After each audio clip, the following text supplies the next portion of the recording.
Good morning जी, बहुत स्वागत है आप सभी का। आपके साथ मैं हूं अंजलि मुदगल। बुलेटिन की शुरुआत करेंगे हिमाचल प्रदेश के सिरमौर में हुए बड़े सड़क हादसे की खबर के साथ। बता दें, हिमाचल प्रदेश के सिरमौर के शिलाई क्षेत्र में बारातियों से भरी एक पिकअप गहरी खाई में जा गिरी, जिसमें 10 लोगों की मौत हो गई।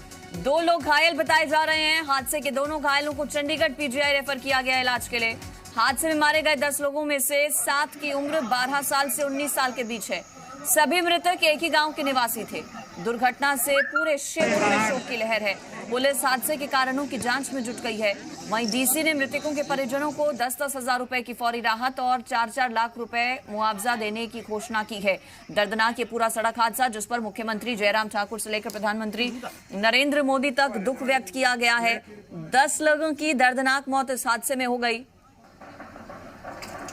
हादसे के पीछे के कारण क्या रहा, ये फिलहाल स्पष्ट नहीं हो पाया है, लेकिन तस्वीरें आपको दिखा रहे हैं। जांच की जा रही है। हादसे के पीछे की वजहों को तलाशा जा रहा है कि क्या तेज गति से चल रही थी बस या फिर ओवरलोडिंग का शिकार थी।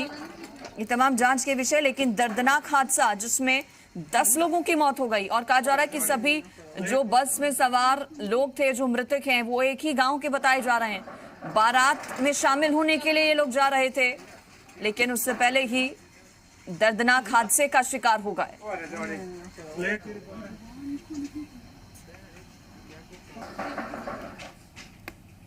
और राष्ट्रपति रामनाथ कोविंद ने हिमाचल के शिलाई हादसे पर दुख जताया है। उन्होंने ट्वीट कर लिखा है कि सिरमौर में हुई सड़क दुर्घटना में लोगों की मृत्यु का समाचार सुनकर मुझे गहरा शोक पहुंचा है।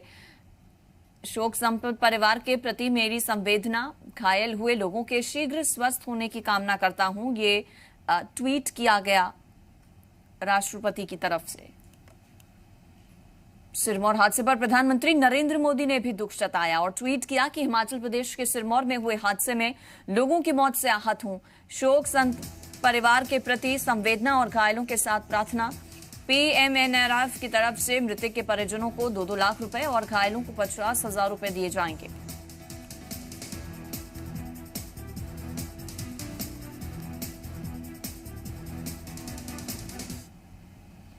हिमाचल प्रदेश के सीएम जयराम ठाकुर ने भी शिलाई हादसे पर ट्वीट कर दुख जताया। उन्होंने ट्वीट कर लिखा है कि सिरमौर के शिलाई में सड़क हादसे में 10 लोगों की मौत और 2 के घायल होने वाली खबर सुनकर बहुत दुखी हूं। ईश्वर दिवंगत आत्माओं को शांति और शोकग्रस्त परिवारों को इस असहनीय दुख को सहने की शक्ति प्रदान करे। घायलों को शीघ्र स्वास्थ्य लाभ प्राप्त हो, ईश्वर से ऐसी कामना करता हूं। ये ट्वीट सूबे के मुख्यमंत्री जयराम ठाकुर की तरफ से किया गया। लेकिन बेहद दर्दनाक ये हादसा, जिसमें 10 लोगों की मौत हो गई, 10 लोगों की जान चली गई इस सड़क हादसे में। महामहिम राष्ट्रपति से लेकर प्रधानमंत्री नरेंद्र मोदी और सूबे के मुख्यमंत्री जयराम ठाकुर की तरफ से ट्वीट कर दुख व्यक्त किया गया इस हादसे पर।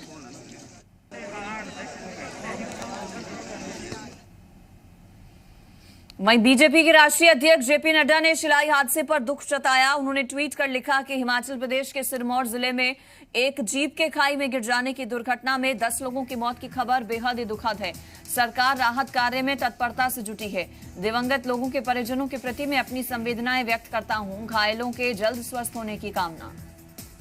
जेपी नड्डा की तरफ से शिलाई हादसे पर ट्वीट के जरिए दुख व्यक्त किया गया। दिल्ली के मुख्यमंत्री और आम आदमी पार्टी के राष्ट्रीय संयोजक अरविंद केजरीवाल आज चंडीगढ़ आ रहे हैं। केजरीवाल सुबह 11:20 पर चंडीगढ़ एयरपोर्ट पहुंचेंगे और दोपहर 1 बजे चंडीगढ़ प्रेस क्लब में प्रेस वार्ता की जाएगी। केजरीवाल ने इस दौरान पंजाब विधानसभा चुनाव के मद्देनजर बड़ी घोषणा करने के संकेत दिए हैं। केजरीवाल खास तौर पर महिलाओं के लिए बड़े ऐलान कर सकते हैं। सोमवार को केजरीवाल ने पंजाबी भाषा में ट्वीट कर अपने चंडीगढ़ के दौरे की जानकारी दी थी। इस दौरान वो पंजाब में 2022 विधानसभा चुनाव के मद्देनजर बड़े ऐलान कर सकते हैं। आज निगाहें टिकी हैं केजरीवाल के पूरे इस दौरे पर। केजरीवाल ने अपने ट्वीट में कहा है कि पंजाब में सत्ता में आने के बाद दिल्ली की तर्ज पर फ्री बिजली देंगे।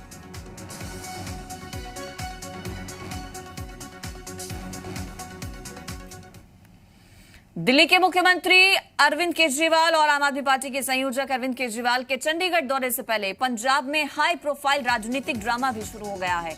आपका कहना है कि केजरीवाल को पंजाब भवन में प्रेस कॉन्फ्रेंस करनी थी, लेकिन पंजाब सरकार ने इसकी इजाजत नहीं दी। वहीं पंजाब सरकार ने आपके आरोपों का खंडन किया। पंजाब के सीएम कैप्टन अमरिंदर सिंह ने कहा कि केजरीवाल पहले पंजाब में रैली भी कर चुके हैं, ऐसे में अब प्रेस कॉन्फ्रेंस को इजाजत न देने का सवाल ही नहीं उठता। मुख्यमंत्री ने कहा कि केजरीवाल चाहें तो उनके लिए लंच का बंदोबस्त भी करा सकते हैं। साथ ही मुख्यमंत्री ने पूरे घटनाक्रम को ड्रामा बताया। वहीं आम आदमी पार्टी के विधायक मीत हेयर ने कहा कि पंजाब सरकार ने अरविंद केजरीवाल को पंजाब भवन में प्रेस कॉन्फ्रेंस करने की परमिशन नहीं दी, जिसके चलते अरविंद केजरीवाल अब पंजाब भवन की जगह चंडीगढ़ प्रेस क्लब में प्रेस वार्ता करेंगे। हाँ, साडी जिहड़ी पार्टी है मेरे कोल तां नहीं है, जरूर होणगे। देखो बिना डॉकूमेंट तो देखो उत्थे कमरा नहीं बुक होंदा। जे असीं बुकिंग उत्थे करवाई होगी तां रिक्वेस्ट है ऑबवियस जी गल है जिहड़ी वो पाई होगी। चीमा साहब लीडर ऑफ ओपोजिशन है, उन्होंने भी लिख के भेजिया होगा। सो ये तां कित्थे करोगे हुण प्रेस कॉन्फ्रेंस? हुण यूटी जिहड़ा प्रेस क्लब है मैनूं लगदा उत्थे दा कीता। और देखिए अब आपको आगे बढ़ते हुए सूत्रों के हवाले से बड़ी जानकारी दे दें। पंजाब के पूर्व मंत्री और कांग्रेस नेता नवजोत सिंह सिद्धू आज करीब 11 बजे राहुल गांधी और प्रियंका गांधी से मुलाकात करेंगे। नवजोत सिंह सिद्धू आज ही दिल्ली आ सकते हैं और राहुल और प्रियंका गांधी से मुलाकात हो सकती है। इससे पहले याद दिला दें आपको, सूबे के मुखिया कैप्टन अमरिंदर सिंह दिल्ली दौरे पर पहुंचे थे, जब उनकी मुलाकात नहीं हो पाई थी राहुल और प्रियंका गांधी से। लेकिन खबर ऐसी आज मिल रही है सूत्रों के हवाले से कि नवजोत सिंह सिद्धू की मुलाकात हो सकती है प्रियंका और राहुल गांधी से आज।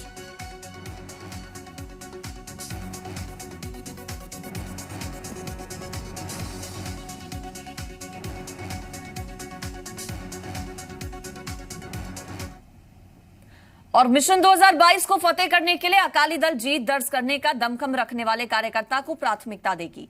पटियाला में वरिष्ठ अकाली नेता प्रेम सिंह चंदूमाजरा ने कहा कि इस बार हल्का इंचार्ज का कॉन्सेप्ट नहीं चलेगा। साथ ही कहा कि टिकट बंटवारे के दौरान लोगों की राय भी ली जाएगी।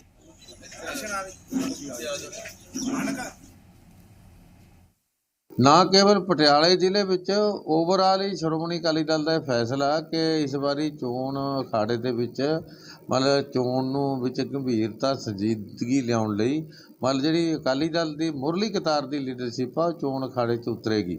दूजा चोण दे विच कोई हल्का इंचार्जियां का कंसैप्ट इस बारी नहीं चलेगा।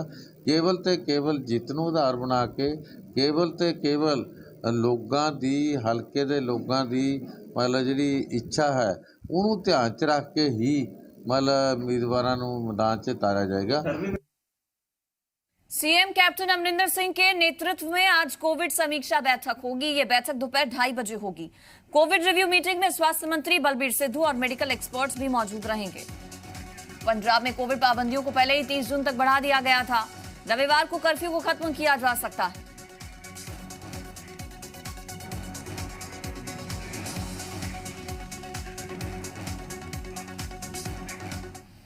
और केंद्र सरकार का कोरोना से प्रभावित सेक्टर को राहत पैकेज देने का ऐलान है। बता दें करीब 1.1 लाख करोड़ दिए जाएंगे। नॉन मेट्रो मेडिकल इंफ्रा के लिए 50,000 करोड़ दिए जाएंगे। क्रेडिट गारंटी से 25 लाख लोगों को फायदा होगा। आधारभूत ढांचे को मजबूत किया जाएगा। Now we are enlarging the scope of the ECGLS itself. Where it was up to 3 lakh crore, now we are bringing in another 1.5 lakh crore under the emergency credit line guarantee scheme.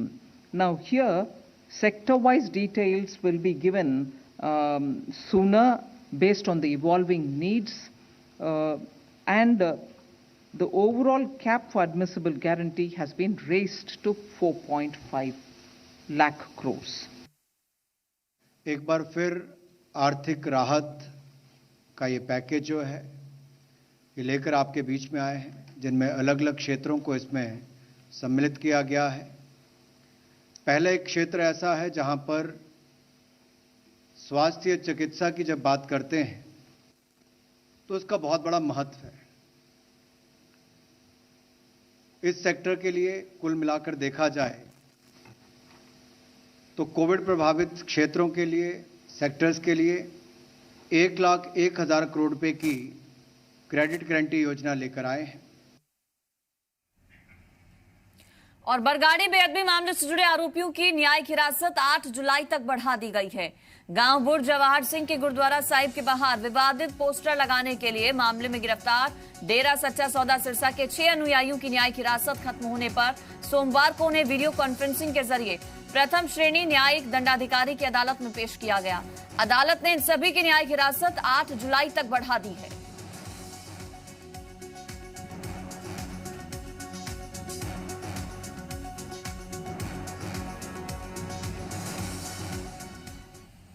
Pathankot में नशे की बड़ी खेप बरामद की गई। Police ने 57 करोड़ रुपए की कोकीन के साथ एक आरोपी को गिरफ्तार किया।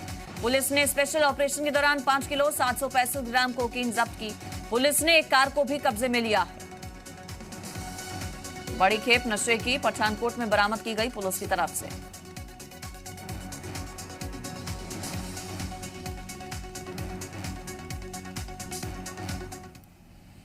खबर फरीदकोट से, जहां तोतुर समेत कई पक्षियों की रहस्यमयी मौत के एक दिन बाद जिला प्रशासन के जामुन के पेड़ों पर जहरीले पदार्थ वाले कीटनाशक के छिड़काव पर प्रतिबंध लगा है। जामुन के पेड़ों पर कई प्रतिबंधित और जहरीले पदार्थों के इस्तेमाल से पक्षियों के मरने की आशंका जताई गई है। कुछ दिन पहले यहां मिनी सचिवालय और जिला अदालतों के परिसर में जामुन के पेड़ों से पक्षी नीचे गिरते हुए पाए गए थे।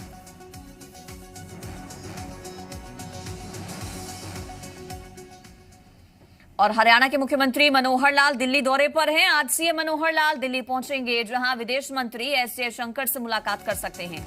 ऑस्ट्रेलिया की जेल में बंद विशाल जूड की रिहाई के मुद्दे पर इस दौरान बातचीत हो सकती है। बता दें आपको कि ऑस्ट्रेलिया की जेल में बंद विशाल जूड की रिहाई की कोशिशें तेज हो गई हैं। विशाल जूड की रिहाई को लेकर प्रदेश सरकार लगातार केंद्र सरकार के संपर्क में है। हरियाणा बीजेपी अध्यक्ष ओम प्रकाश धनखड़ ने ऑस्ट्रेलिया में प्रवासी हरियाणवियों से वीडियो कॉन्फ्रेंसिंग के जरिए विशाल जूड के मुद्दे पर बातचीत की थी। वहीं विशाल के मुद्दे पर सांसद संजय भाटिया और नायब सैनी भी विदेश मंत्री से मुलाकात कर चुके हैं।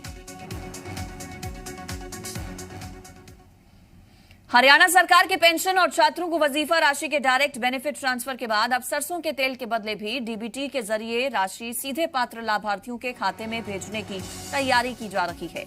खाद्य और पूर्ति विभाग ने एक प्रवक्ता ने बताया कि लाभार्थियों के बैंक खातों के अभाव में सरसों के तेल के डीबीटी कार्य को शुरू करने में कुछ दिक्कत आ रही है और उसे जल्द ही सही कर 2 महीने में हर हाल में लाभार्थियों के खाते में सरसों तेल की डीबीटी की पूरी राशि डाली जाएगी।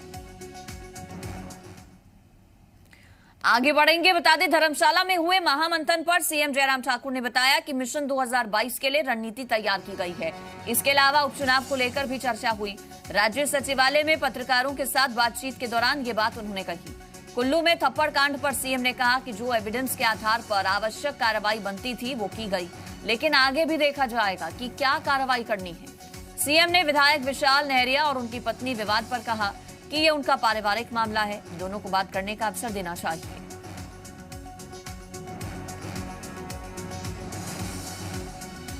स्वाभाविक रूप से अब पार्टी की बैठक थी, बैठक में तमाम तरह की चर्चा हुई संगठन को मजबूत करने के लिए, सरकार को मजबूत करने के लिए, और उसके बाद आने वाले समय में जो चुनाव है उसकी तैयारी के लिए भी बातचीत हुई है। और विधानसभा का 2022 के चुनाव में भारतीय जनता पार्टी की सरकार प्रदेश में फिर से बने, इस बात को सुनिश्चित करने के लिए जो जो चीज़ें करने की जरूरत होगी उन सारी चीज़ों को करने पर विचार करेंगे।